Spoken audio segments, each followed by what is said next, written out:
It is no longer sufficient to whisper our grievances in hushed tones or to point accusatory fingers from the shadows.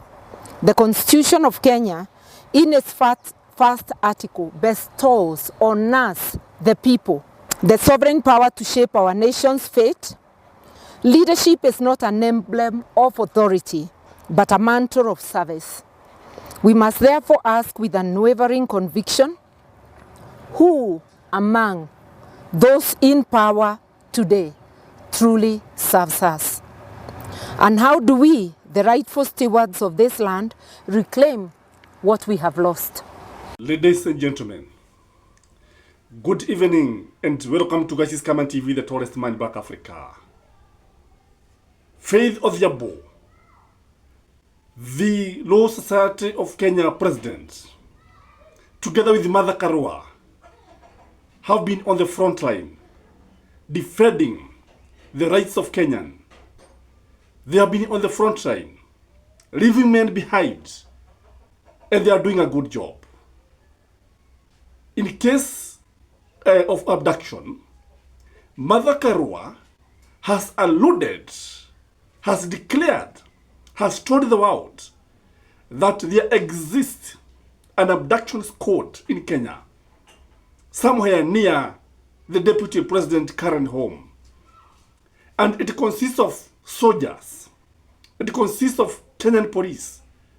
It consists of policemen who are said to come from Burundi, Rwanda, and Uganda. That is what Martha Karua said. I want you to listen first to Faith Odhiambo when she has been talking, or when she was trying to defend, asking where Boniface Mwangi was. Watch. Let me add something. So with regards to our offer, we've heard that she's missing and we're asking for any information. Our hotline is still working. Please reach out to the Law Society of Kenya. Every single life counts. So we ask that whoever is holding her, that she should be released effective immediately. Let's not be a country that we live in intimidation or we live in fear. Kenya is our country, Kenya is our home. Let us fight to ensure that we uphold the rule of law, that every single person feels that they have a right to enjoy their rights fully in this country. People might say things that are not pleasant for you. However, there is laws to govern the same. Let us deal with people within the confines of the law. Are you camping here until they release him? And what if not? Well, if they don't release him, the option is that they have to present him to court tomorrow, and thereafter we will be there in court to ensure that we have his matter heard. Tomorrow, as we start even the legal awareness week, our lawyers will be visiting different prisons, moving around in different spaces all around the country. And so part of all of what is happening, we hope that as we can ensure that also a lot of the petty offenders, we have seen some in here. The state of Kamkunji prison is quite unfortunate. We ask all these donors that are donating money to the prisons to come and see the status of how these prisons are. To live or to be held here for 24 hours is just enough punishment and torture. We need to see how we clean up our prisons, that if you're being held, you're not guilty until proven innocent. You're innocent until proven guilty. And therefore, people should be held in fairly good conditions, so that it's not that you're being brought here to intimidate you, to traumatize you, and to torture you before you get.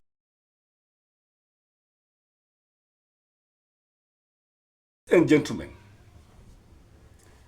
we cannot deny the fact that there seems to be a systematic abduction of Kenyans.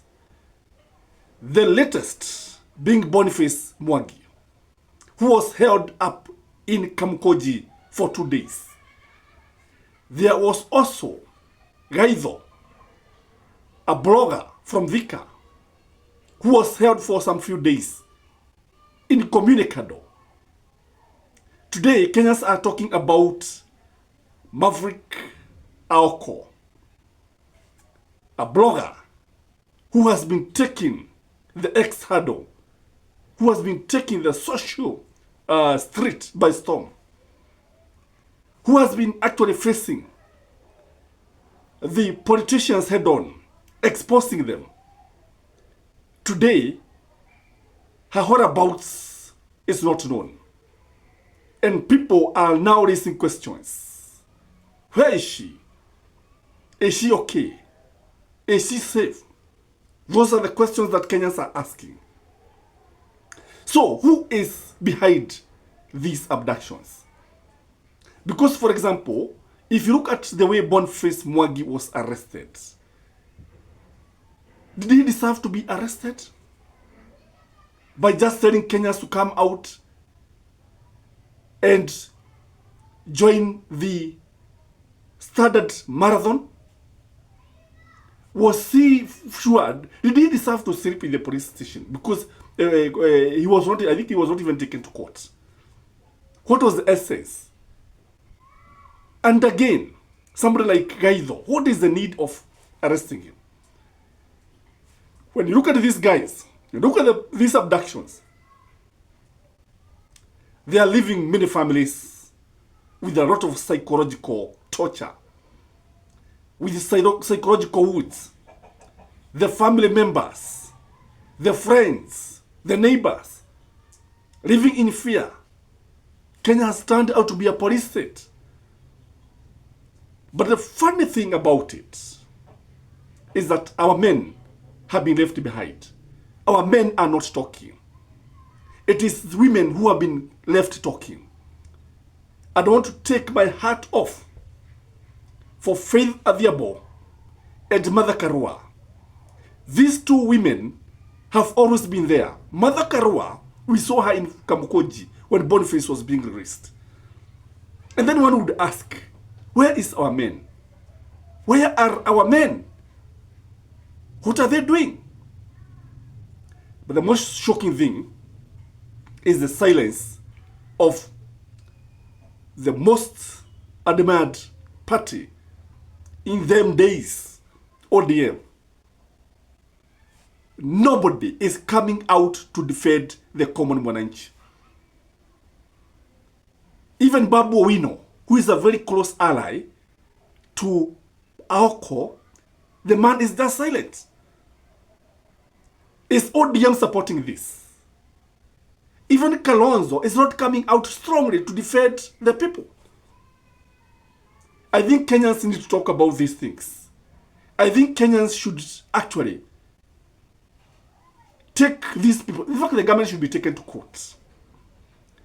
Because the kind of suffering that these people undergo is of monumental proportion. And one asks himself, why should this happen? Do they deserve this?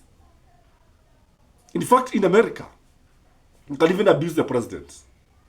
You can even abuse the president. There's freedom of speech, freedom of expression. And nobody would bother with you.